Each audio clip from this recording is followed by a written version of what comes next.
Aisha, I'm interested in the common use cases you see. So, professional. There are differences, obviously, in professional service firms, but in effect, we're solving client problems.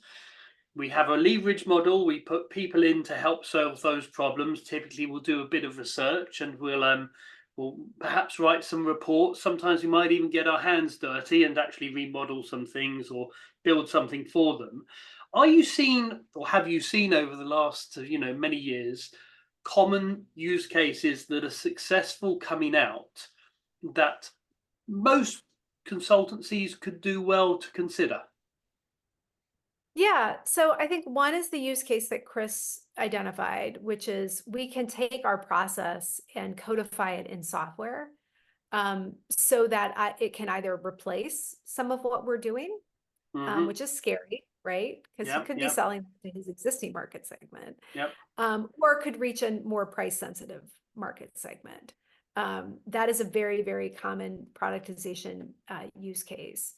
Another one, and one that I actually like a little bit better, is the data, and especially because of AI.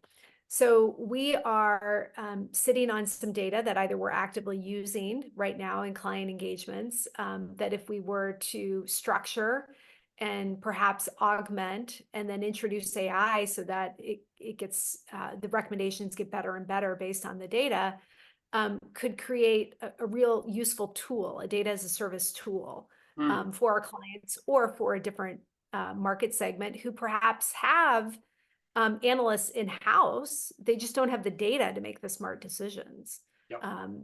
So that's another great one. Ones that I like less are the kind of the content and the training, just because you don't get the same, because of the price point, you don't get the same like revenue impact that perhaps you would with a data as a service or a software as a service product. And then, as I mentioned before, just productizing the delivery of your services, but the client experience stays the same, should be the first starting point. It shouldn't be, let's go launch a software Yep. business. Yep. Might be, but that's a pretty big commitment. Sure. Yep. Right? Totally different business model, huge upfront investment versus what can we do right now just to standardize and automate what we're already doing for clients. Yep. And sometimes there's the intermediary step, isn't there, where perhaps you haven't even servicized, is that a word? For a professor, I'm remarkably daft sometimes. But you haven't servicized that piece. You everything's personalized, it's all run off people. And then you think, well, actually, let's do this in 7 steps. Let's standardize it. Let's capture the same data from the client and all the rest of it. And sometimes you almost need to do that before you can take it to the software side of things.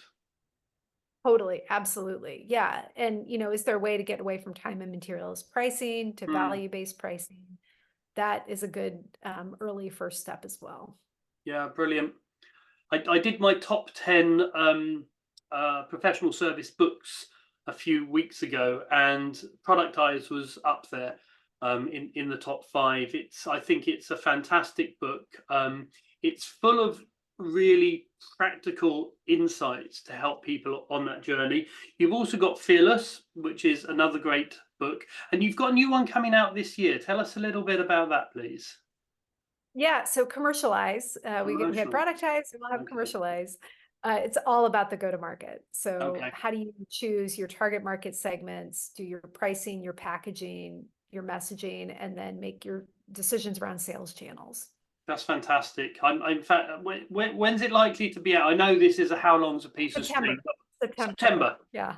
Oh, wonderful. Yes. Good. I'm gonna get in the queue for that because again, you'll be seeing it a lot. I'm seeing a lot more and more of my clients are saying, how do I do this? What should I charge? And that hybrid business is becoming more and more popular.